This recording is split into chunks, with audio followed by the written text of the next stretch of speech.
নমস্কার বন্ধুরা, চলে এসেছি নতুন একটা শর্টস নিয়ে। আর এই যে দেখতে পাচ্ছ, আমরা কিন্তু চলে এসেছি 131 বছরের পুরনো পুজো বাসন্তী পুজোতে কালাচাঁদ দত্তর বাড়িতে, আর অর্থাৎ বাঁকড়াহাটে দত্ত বাড়ির বাসন্তী পুজোতে।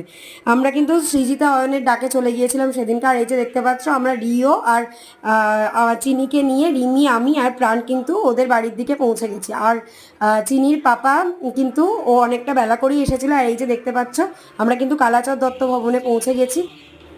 আমরা কিন্তু দুপুরই পৌঁছে গেছিলাম ওখানে।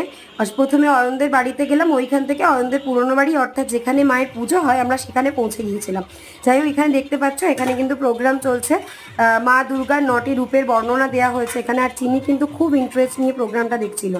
যাই হোক, যেহেতু আমাদের তাড়াতাড়ি ফিরতে হতো বেহালার দিকে, তাই জন্য আমরা বেশি দেরি না করে তাড়াতাড়ি ওকে নিয়ে খেতে বসে গিয়েছিলাম। আর ও খুব টায়ার্ড হয়ে, তার কারণ অনেকটা রোদে যাওয়া হয়েছিল। যাই হোক, তোমরা দেখতে থাকো।